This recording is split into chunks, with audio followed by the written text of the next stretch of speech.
How's it going, everybody? Welcome to the Common Sense Courier. Today we're going to be talking about the income that a family needs here in 2024 just to kind of live comfortably. And now that's defined as allocating 50% of your earnings to necessities, rent, mortgage, bills, and 30% to discretionary spending. That's, going out to eat or whatever that is not necessity, and then 20% to savings. Now that's a big number because I think a lot of us are not able to achieve that 20%, meaning if you make $1,000 a week, are you saving 200 of it? Highly doubtful. But this is a chart that was recently created, and I want to give credit to Smart Asset. This is as of February of 2024, and I want you to see what we see here on this on this chart. For instance, look at the what we would typically call the blue states that vote Democratic. Look, in California, you're going to need somewhere around $277,000 income. That's based on 2 working adults with 2 children to live comfortably and not have the worry of of foreclosure or late bills. Look at Oregon, 257,000. Washington, same thing, 257,000. Colorado, 265,000. Go over here to the East Coast. Again, traditionally blue voting states, 279,000, 230,000 for Pennsylvania. Connecticut, 280,000. Massachusetts leads the pack at $301,000 to live comfortably. New Jersey, 251. Delaware, 230,000. Maryland, 239,000. Sorry, Delaware's 229,000. Maryland, 239,000. Now, and look at Illinois, 232,000 to live comfortably in Illinois. Wisconsin, 225,000. Minnesota, 245,000. Now, are there some red states where the cost of living is kind of creeping up there? Sure. Traditionally, kind of one of those, what would they call flip states? Georgia, 213,000. It's getting up there. North Carolina, 209. Ohio, 209. Michigan, 214. Utah, 218. Arizona, Mexico, Texas at 201.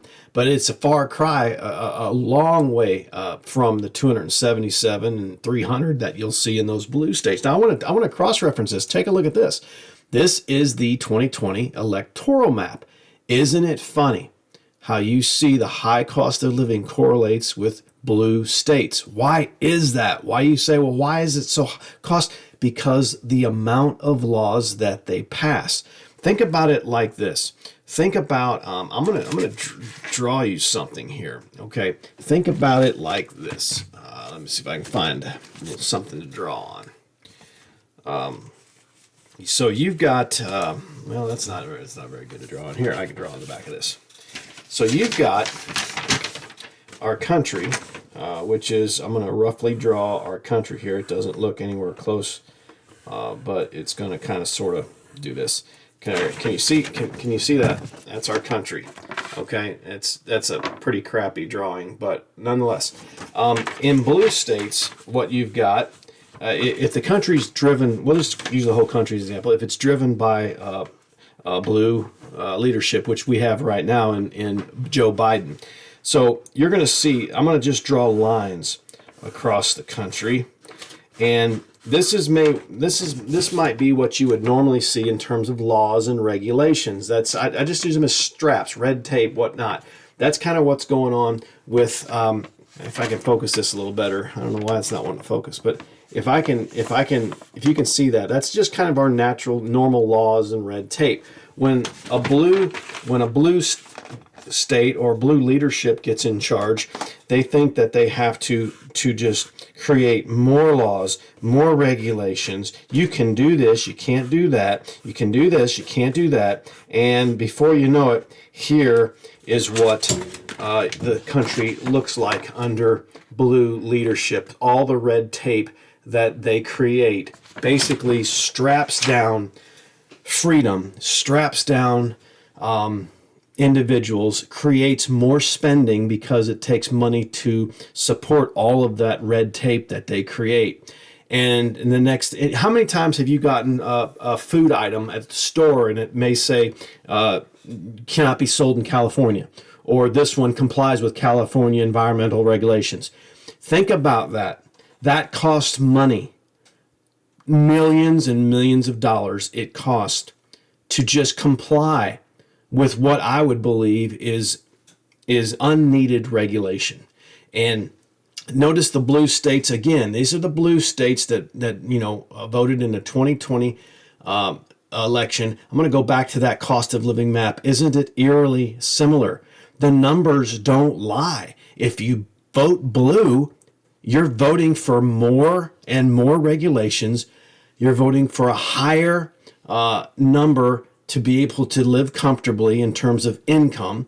And now this is what's really interesting. I want to show you this. If we compare this to the governor's salary in each state, isn't it amazing? With the exception of Tennessee, that's the one exception here, but isn't it amazing? Look at the deeper blue. Again, deeper blue means they're making over 163,000.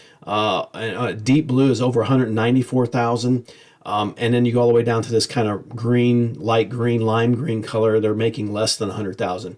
Look throughout the middle of the country where it's traditionally red states, and along the southern coast. Look at these states. Again, Florida's that flip state.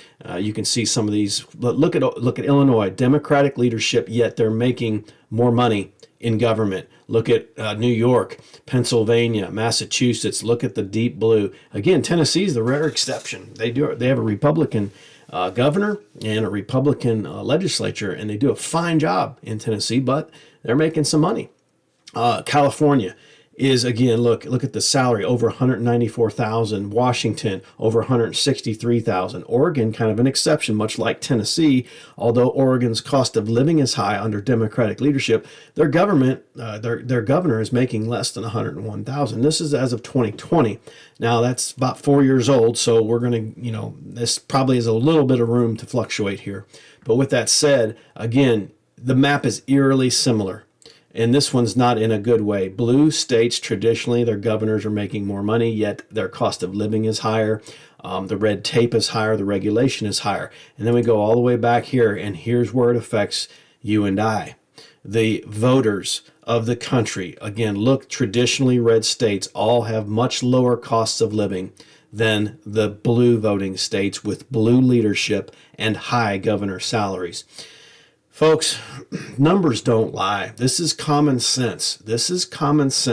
If you vote blue, you're actually just asking for more regulation, higher cost of living. It's in the numbers. These studies don't lie. They're not creating this out of nowhere. This is the most recent study of what a family needs to live comfortably. That it's just mind-boggling. So, folks, I'm not trying to tell you how to vote. You ultimately will vote how you want to vote.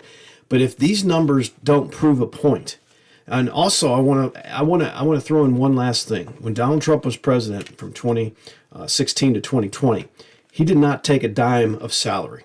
He did not take a dime. That's documented. He didn't take a dime. He didn't have to take a dime. He just served. Very few people talk about that. What has Joe Biden done?